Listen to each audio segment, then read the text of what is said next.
Şäherem İslamyň mukaddes mekanlarynyň biri bolan Käbäni öz üçin alýan El-Mescidül Haramyň gurulan günden başlap bizim günlerimizde çeli geçen ýoly. El-Mescidül Haram Mekke'däki Käbäni gurşa alýan mescidiň ady.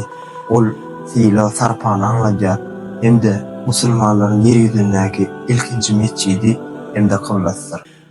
Oňa Mescidi Haram ýa-da Harem Şerif diýilýär. Ol özünde Makam Ibrahim'i, Käbäni hem-de zende muýsy saklanýar. Musulmanlaryň ilkinji kıblasy Kuddusdäki Mescidi Aksa'dy. Hicretden soňra 16-njy aýda kıbla Mescidi Haram bolýar. Taberiniň aýtmagyna görä, Hazreti Adam aleyhisselam ýer ýüzüne iňenden soňra onuň jennetdäki daşyndan aýlanyp wada edilen sütünli Allah'dan dünýäge iňdirmegini soraýar.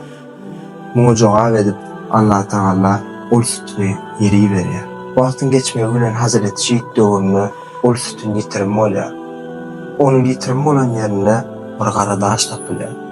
Ony biz Hajedül Eswed diýip tanaýas. Käbir riwayatlara görä ol daşyň garalygy ýanglaryň netijesindedir. Käbir riwayatlara görä bolsa onuň bir tarapy ak, beýleki tarapy bolsa garady. Taberiniň bir riwayatyň diňe riwayat bolma ähtimallygy hem bolýar. Hakykat birdir. Ol bolsa şüphesiz Kur'an'a aýdylyşy ýaly. Käbe, Hazreti Ibrahim we oğlu Hazreti İsmail peygamberler döwründe gurulandyr. Mescidi Haram Peygamberimiz Muhammed sallallahu aleyhi ve sellem tarapyndan gurdurulýar. Hazreti Ebu Bekir radiyallahu anh'ın halifalygy döwründe mescidiň diwarlary ýokdy. Hatda daşyny öýler gorşawalar. Wagtyň geçmegi bilen Hazreti Ömer radiyallahu anh'ın döwründe hajylaryň köp bölmegi bilen mescid darladyp başlady.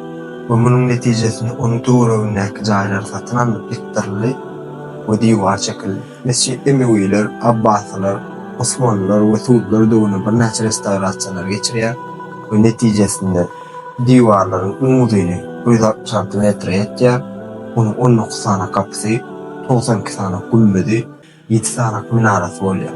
Mescid-i Haram en son büyük göçme 1993 yılda Padişah Fevd Abdülaziz tarafından yürütülüyor. Onun 2 katı ve 3 evi bilen birlikteki meydanı 366,162 metre kvadrada etti. Ädir kuwatly mescid bir wagtyň özünde 800.000 adama ibadet etmek mümkinçiligi berýär. Hazreti Ali radiyallahu anh'ın aýdysy ýaly, bir gijäniň bir günlügi bardyr.